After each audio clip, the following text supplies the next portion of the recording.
Kanal K.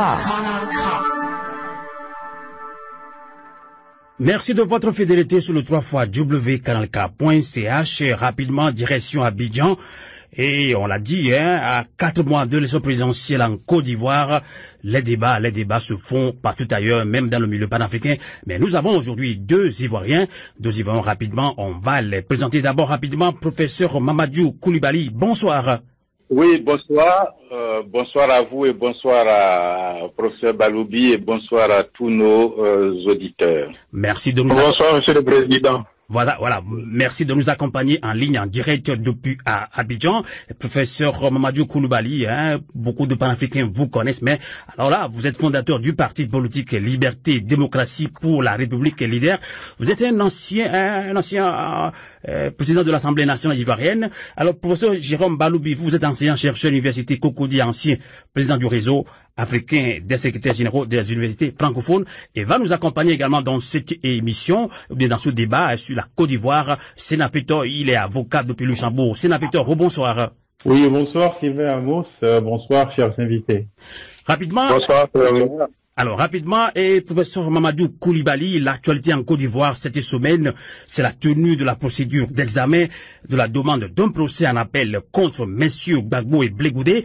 Il faut quand même relever que vous étiez très proche de l'ancien président Laurent Gbagbo en tant que ancien président ou bien président de l'Assemblée nationale ivoirienne. Alors, rapidement, professeur Mamadou Koulibaly, votre réaction sur ce procès en appel de la procureure de la CPJ Bensouda?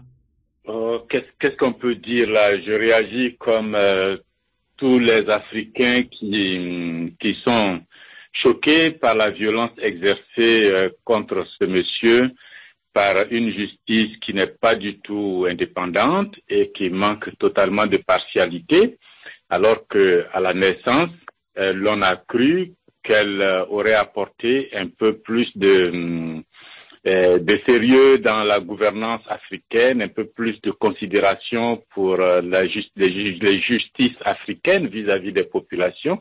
Mais on se rend compte que même à l'échelle internationale, les procureurs se font manipuler et se mettent au service de causes qui sont très éloignées de la justice. Et ça, c'est décevant. Et malheureusement, mon cher ami et frère est victime de cela, malheureusement. D'accord. Donc, pour vous, Blé Goudé et Laurent Gbagbo sont des victimes. Et là, pourquoi est-ce que, selon vous, la procureure Bensouda revient-elle encore en charge? Je ne pense pas qu'elle soit totalement libre. Vous savez, en Europe, le débat se fait clairement sur l'indépendance de la justice, sur son impartialité, sur le contrôle que les hommes politiques exercent sur les juges assis comme les juges debout. Ça ne manque pas. Les États qui sont habitués à le faire avec leurs juges locaux, prolonge cette attitude sur Madame le procureur là-bas, qui, carriériste aussi, est obligée de suivre. Si elle était suffisamment puissante, si elle était suffisamment indépendante, elle n'aurait pas freiné devant les États-Unis, devant les autres pays développés. Mais c'est parce que consigne sur consigne, c'est toujours sur les cas africains et des pays pauvres qu'elle se rabat. Ce ne sont pas les seuls lieux où il y a des crimes qui sont fomentés. Et en plus, dans le cas ivoirien, je crois qu'elle a particulièrement des comptes à régler, mais ne me demandez pas pourquoi, je n'en sais rien, parce qu'on n'est plus dans le domaine du droit. On n'est plus dans le domaine du droit. D'accord. Elle pulvérise toute la jurisprudence procédurale, mais qu'est-ce que vous voulez? D'accord. Quand les puissants se mettent contre vous, vous faites rien, vous attendez. Exactement. On va voir également la réaction du professeur Jérôme Baloubi, il est également ivoirien. Alors, professeur Jérôme Baloubi et Blé Goudé, Laurent Gbagbo, ils sont acquittés, libérés, mais sous conditions drastiques, même si elles furent récemment desserrées. Alors, là, on peut se poser la question, pourquoi est-ce que la CPI revient encore dans cette affaire? C'est la question que se posent beaucoup d'Africains. Oui, que dire de plus que le professeur Mandou Koulibaly? Je pense que on n'est plus dans le domaine du droit, c'est évident. On l'a vu durant toute la procédure. Parce que dans aucun pays du monde, et je dis bien dans aucun pays du monde, un acquitté ne reste en prison parce qu'en fait, ils sont en prison. Quelqu'un qui est acquitté, immédiatement, on le sort de la prison.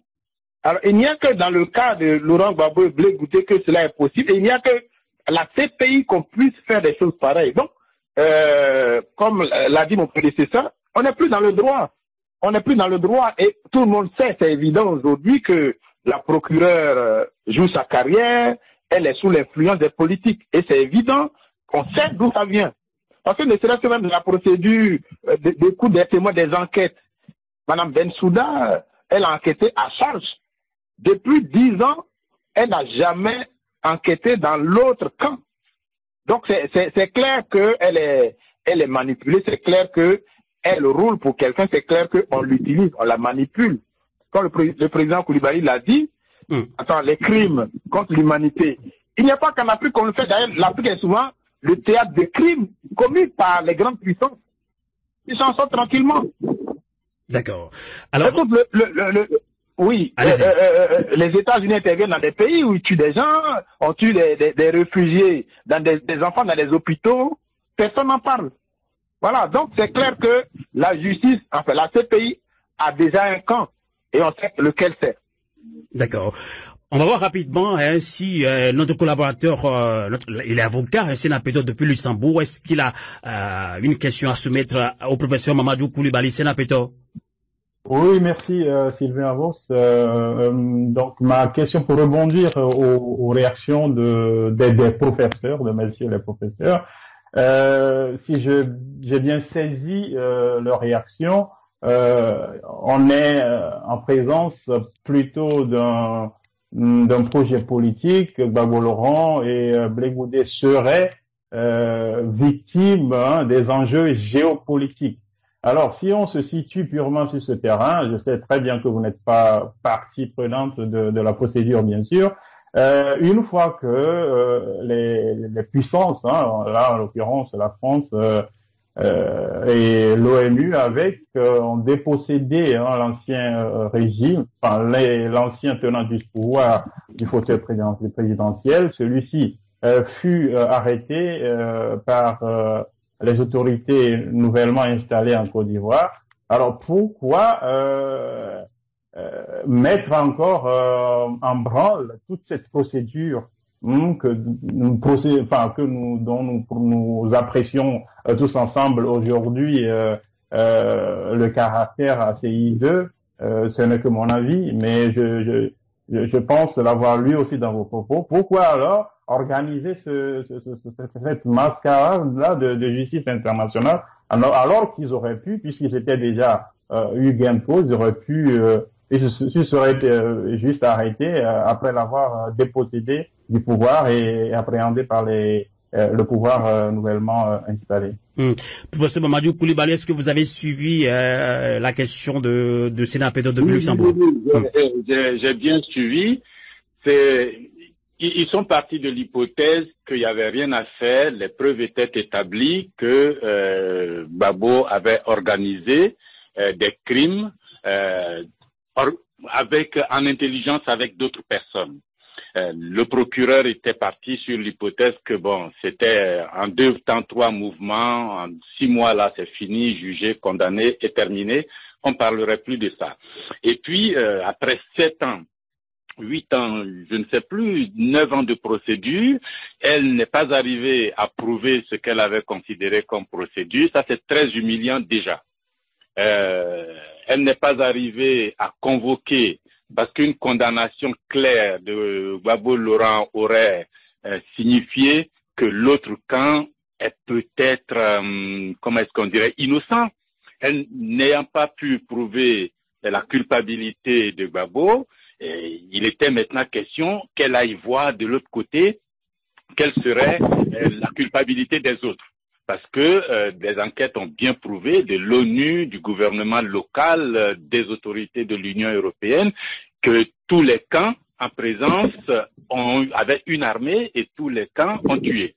La procédure de Bensouda, c'était de dire, je fais pas tout en même temps, je commence par l'un, ensuite je vais progresser. Et au premier niveau, elle a échoué. C'est très humiliant, c'est très déséquilibré, et pour ne pas avoir à revenir pour faire le procès des autres camps, elle est obligée, elle se dit qu'elle a une obligation de résultat, parce que c'est pas possible de venir juger les autres. Si Gbagbo n'est pas coupable, donc les autres doivent l'être. Et si les autres ne le sont pas, ça veut dire qu'il n'y a pas eu de crime en Côte d'Ivoire. Elle est coincée, et puis le temps est passé, et Ouattara qui pensait qu'au bout de 10 ans, il aurait terminé avec ces questions. 10 ans sont passés, nous sommes tous vivants, Dieu merci, et Gbagbo est libre. Il devrait normalement revenir en Côte d'Ivoire. Et s'il revient en Côte d'Ivoire, rien ne devrait l'empêcher de remettre le pied sur la scène politique, de reprendre le discours, de reprendre sa place d'homme politique. Et c'est en ce moment-là que tous ceux qui avaient parié sur sa fin de carrière, qui avaient parié sur la sortie humiliante de Gbagbo Laurent, se disent mais c'est pas possible. Il ne peut pas avoir cette victoire-là sur nous, donc arrangez-vous pour ne pas qu'il revienne en Côte d'Ivoire. Justement, monsieur le professeur, si vous permettez, justement, un pendant de cette question-là, donc à la lumière des allègements des conditions, donc assortis à la libération de messieurs Gbagbo et Blé Goudé, ces derniers, si on va au fond, si on dissèque très bien cette nouvelle posture de la CPI, c'est que ces deux pourront aller en Côte d'Ivoire, mais à condition que l'État ivoirien le leur permette. Donc, êtes-vous de celles et ceux qui pensent que le président Gbagbo doit rentrer au pays pour que la vraie réconciliation ait lieu pour le grand bien de tout le pays? Oh, pour moi, il devrait même pas être à La Haye. Quand l'équipe du précédent procureur, comment est-ce qu'il s'appelait là déjà,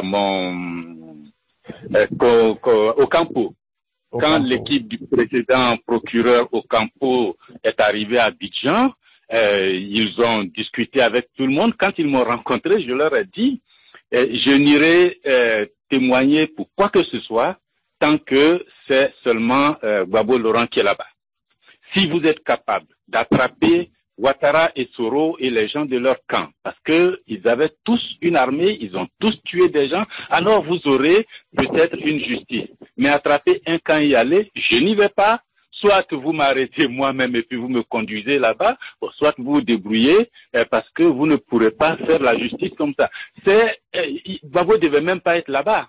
Donc la question de son retour, pour moi, ne se pose même pas. Tout à fait.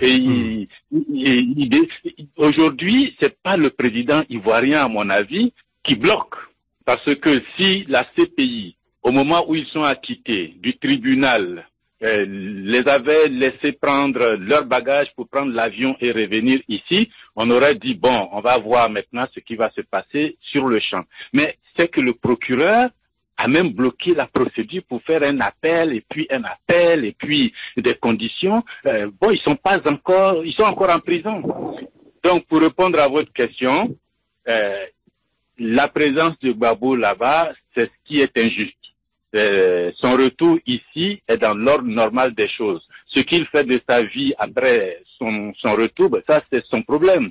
S'il arrive que ça soulage le cœur de ses partisans, d'une partie de la population et même de l'opinion nationale, et que cela peut contribuer à la réconciliation ou à la paix, en tout cas entre les politiciens, ce serait déjà pas mal. Parce que jusqu'à présent, Ouattara n'a pas été capable de réconcilier qui que ce soit. Bien au contraire, dans son propre camp, il a déchiré encore ce qu'il y avait comme cohésion pour le porter au pouvoir. D'accord. Alors, moi, je vais relancer rapidement professeur Jérôme Balobi, donc ce procès en appel contre messieurs Gbagbo et Blé Goudé, professeur Jérôme Balobi, vu qu'il est très proche des Ivoiriens, alors, comment est-ce que l'Ivoirien conçoit, bien reçoit cette information? Oui, mais d'abord, c'est pas un procès. On n'est même pas dans un procès en appel pour l'instant. Ils sont dans la procédure, c'est-à-dire que Bensouda, c'est ce que Bensouda veut. Mais en fait, il n'y a pas encore de procès, donc elle donne ses arguments pour que ensuite, la chambre d'appel apprécie la question. Mais comme le professeur Mamadou Coulibaly vient de le dire, c'est inadmissible. C'est-à-dire, on a jeté tous les torts sur Gbagbo et Blé Goudé. Ok, on l'a amené à la CPI. La CPI a tranché. On a jugé. C'est comme si en France, à Fleury-Mérogis, le juge a décidé de la libération d'un prisonnier. Ses parents vont l'attendre à la sortie. Et puis non, au moment de sortir, on dit non, il ne doit pas sortir, on le garde. Il n'y a qu'à la CPI qu'on puisse voir des choses pareilles. On avait fait confiance à ce système.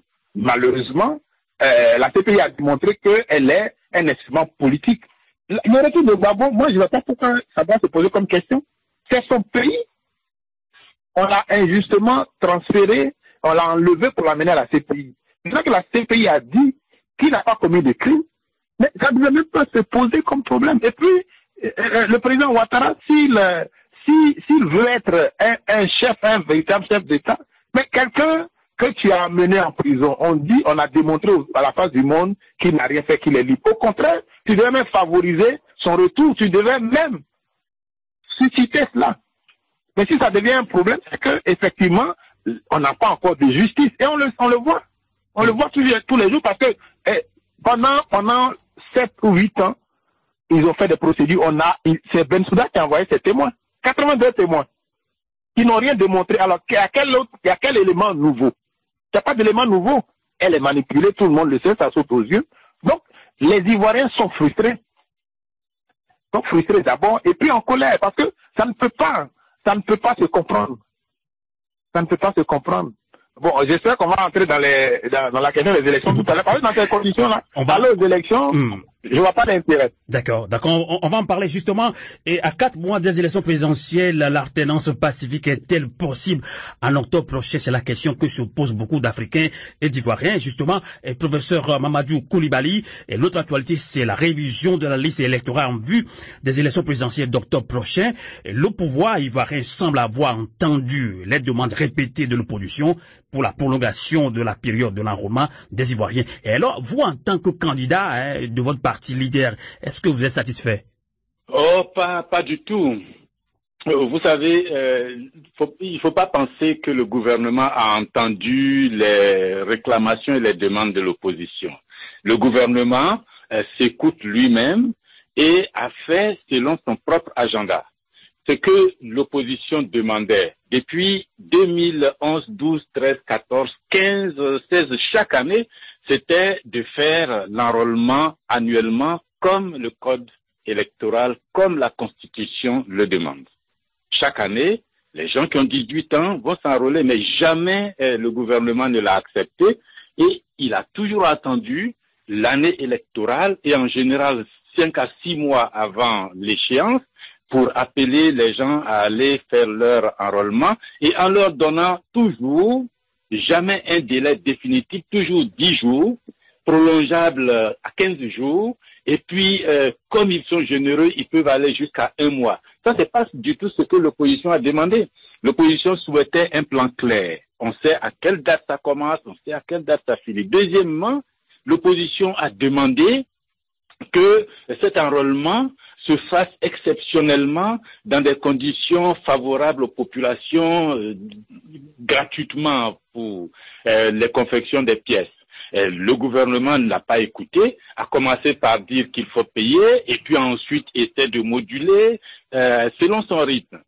Troisièmement, l'opposition a demandé que le code électoral qui organise ces élections-là donne le pouvoir de la commission électorale au président de la République, donc à un camp participant à l'élection. Il y a dans ce code 12 à 13 articles qui sont rédigés de telle façon que toutes les décisions de la commission électorale avant d'être mises en application doivent passer par l'approbation du président de la République par un décret. La dernière chose qu'on vient de voir, c'est que ils avaient fixé le bouclage de l'enrôlement électoral sur 14 jours, donc devait se terminer le 24. Et c'est la commission électorale qui, normalement indépendante, dit-on, fait une proposition au président de la République. Monsieur le Président, comme il y a encore de la foule pour s'enrôler et qu'il n'y a vraiment pas beaucoup de monde, statistiquement, on devrait avoir 5 millions d'enrôlés, mais on n'a pas encore les 200 000. Est-ce qu'on ne pourrait pas envisager une prolongation de quelques jours? Ça, c'est la commission électorale qui demande à Ouattara, qui lui-même est soit candidat, soit à un candidat, si elle peut prolonger. Alors qu'il y a d'autres candidats ailleurs. Moi, elle m'a pas demandé si on pouvait prolonger. Elle n'a pas demandé au président Bédié, ni à personne. Ça fait que la commission est sous le contrôle du président qui a décidé, si vous avez demandé une semaine là, bon, je vais prolonger jusqu'à la fin du mois. Généreux comme il est. Alors, la commission électorale n'écoute pas l'opposition. Le gouvernement n'écoute pas l'opposition. Le gouvernement travaille selon son agenda. C'est la saison des pluies en Côte d'Ivoire.